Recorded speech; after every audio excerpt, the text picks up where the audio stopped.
If you ever find yourself driving alone through the dense pine barrens of southern New Jersey in the middle of the night, you'd better pray your headlights don't start flickering for no reason. Almost every car that passes through here after dark experiences the same thing. The GPS stops working, phones lose all signal, and the radio turns into a mess of static.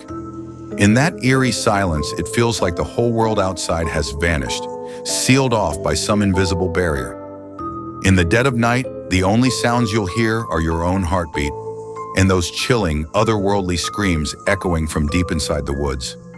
And if curiosity ever gets the better of you, if you turn your headlights toward that fog-covered forest, you might just see it. A creature standing nearly 6 feet tall, thin as a skeleton, covered in short, dark brown fur. Its wings fold like a bat's against its back. Its head looks disturbingly like a goat's. Glowing red eyes, sharp teeth, and 2 curved horns that glint coldly under the moonlight. That is the infamous Jersey Devil, New Jersey's most enduring and controversial legend. From the 18th century all the way to today, this mysterious being, known as the Jersey Devil, has been said to roam these swamps for nearly 300 years. It isn't some Hollywood invention, but rather a fear etched deep into the collective psyche of New Jersey. In small-town bars, old men still point toward the marshes and swear, "That thing's real." Roadside signs jokingly warn drivers to watch for wildlife and other unknown creatures. Even the NHL's New Jersey Devils hockey team borrowed its logo from this local legend. But to truly understand the Jersey Devil, you have to go back to the winter of 1735. At that time, New Jersey was still a British colony. The southern region, especially around Leeds Point, was mostly wilderness, home to only a few farmers and fishermen. Among them lived a widow named Deborah Leeds. Her husband had died young, leaving her to raise 12 children on her own. Life in the harsh swamplands was brutal, and Deborah was known for having a fiery temper. Exhausted and overwhelmed, she grew bitter over the years. So when she discovered she was pregnant with her 13th child, she snapped. In a fit of rage, she screamed, "I'm tired of children. Let the devil take this one." No one took her words seriously at the time, but everything changed the night she went into labor. It was January 16th, 1735. A violent snowstorm raged outside, howling winds rattling the wooden boards of the Leeds cabin. Inside, a few midwives surrounded Deborah as she screamed in pain. After hours of struggle, a healthy baby boy was finally born. Everyone sighed in relief, but only for a moment, because right before their eyes, the newborn began to change. His skin darkened and sprouted coarse brown hair. His arms and legs stretched unnaturally long, fingers curling into sharp claws. A hump rose from his back, tearing through the blanket to reveal thin, leathery wings. His head morphed from human to something goat-like, horns, fangs, and blood-red eyes glowing in the candlelight. The cries coming from the infant were no longer human. It snorted and shrieked like some wild beast. Then, according to one of the midwives, the window suddenly burst open, and the creature leapt into the storm, disappearing into the black night. That was the night the Jersey Devil was born. The story of this cursed child spread through New Jersey like wildfire. Some said Deborah Leeds had made a deal with the devil himself, trading the life of her 13th child for wealth and fortune. Others claimed the baby wasn't human at all, but a swamp spirit that had possessed her body, using her childbirth as a doorway into the human world. No matter which version people told, one detail always stayed the same. The creature escaped into the pine barrens of southern New Jersey. That vast wilderness stretches across 7 counties, covering over 1,100 square miles of swamps and forests. The trees are dense, the fog never lifts, and the ground is so acidic that crops can barely grow. It became the perfect hiding place for the monster. For the first few decades, stories about the Jersey Devil were rare and scattered. Some farmers claimed they saw a winged goat stealing corn from their fields. A few hunters swore they'd found strange 3-toed footprints in the swamp, larger than a bear's paw, with the grass around them mysteriously wilted. But none of these tales had proof. Most people dismissed them as wild imagination or simple misidentification of animals. After all, the region was full of black bears, foxes, and nocturnal creatures rarely seen by humans. Their hunting behavior, combined with eerie swamp fog and flickering moonlight, could easily deceive tired eyes, until the end of the 19th century, when the legend of the Jersey Devil suddenly evolved. By then, New Jersey was deep in the throes of the Industrial Revolution. Cities like Newark and Jersey City were booming in the north, drawing in thousands of factory workers. But the southern Pine Barrens remained desolate, a wild, untouched land that city folks whispered about but rarely visited. And it was during this time that the Jersey Devil transformed in people's minds, from a mischievous creature that stole food to a violent demon that could attack humans. In the summer of 1890, the first official Jersey Devil attack took place on a small farm at the edge of the Pine Barrens. The farmer, John Smith, was a man of habit. Every morning at 5 a.m., he'd get up to collect fresh eggs. He believed that's when they were at their best. That morning, like always, he grabbed his basket and walked toward the chicken coop. Normally, by then, the place would be alive with clucking and crowing. But that day, silence. Not a single sound, not even from his noisiest hen. Then he noticed something strange, a sharp, metallic smell in the air. It wasn't the usual stench of manure, it was the smell of blood.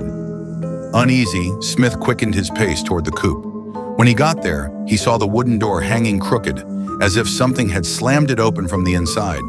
He pushed it aside, and what he saw froze him in place. Every hair on his body stood on end. Inside the chicken coop, more than 30 chickens lay dead.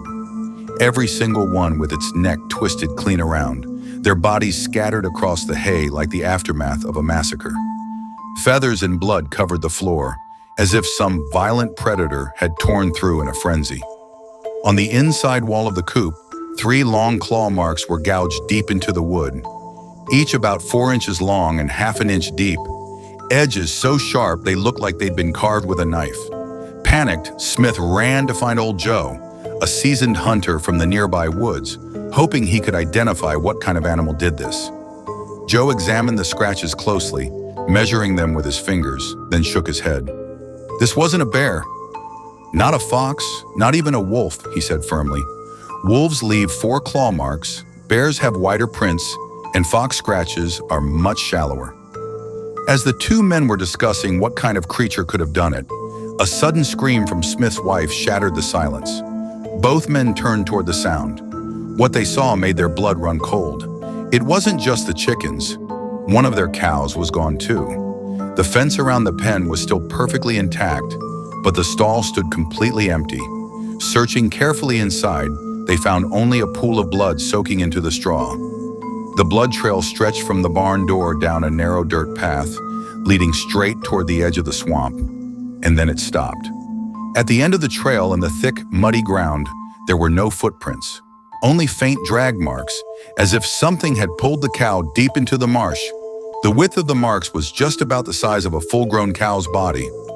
Shaken and pale, Smith stumbled back to the farmhouse, told his wife to lock the doors, and rushed into town to report what had happened. When the sheriff heard the story, he wasted no time. He grabbed his lantern and followed Smith straight back to the farm. At first, the sheriff assumed it was a simple theft, maybe the work of vagrants who had been spotted near the swamp lately. Petty livestock thefts weren't uncommon, but when he stepped inside the chicken coop and saw those deep, parallel claw marks carved into the wood, his expression changed instantly. This was no ordinary robbery. Something far stranger had come to the Pine Barrens. So the sheriff and his deputies followed the blood trail deep into the swamp, nearly 2 miles in. Eventually, where the blood faded into the muddy ground, they spotted several shallow impressions, footprints. But these prints were unlike anything they had ever seen.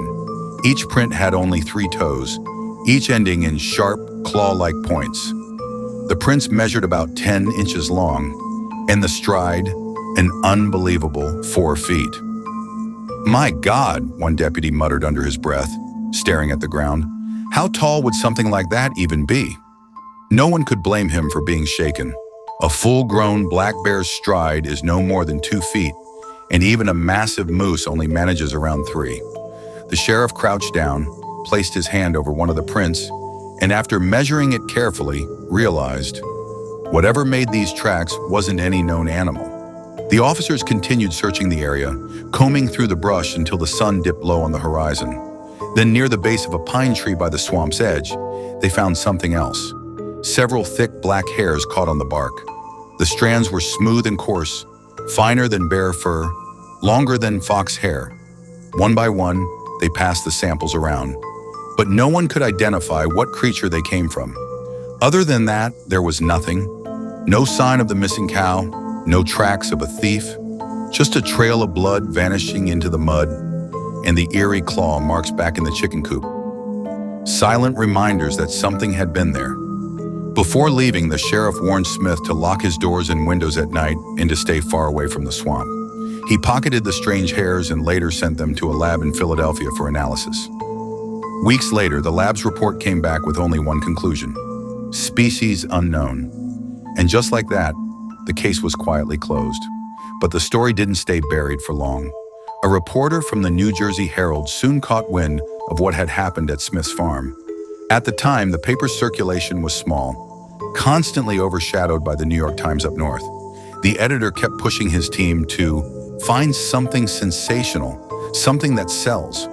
So for the first time, the Herald printed the words "Jersey Devil" in bold letters across the page. The article described the terrifying encounter and featured an illustration: a creature with the head of a goat, the wings of a bat, flying through the night sky with a chicken clutched in its jaws. That story became the turning point of the legend.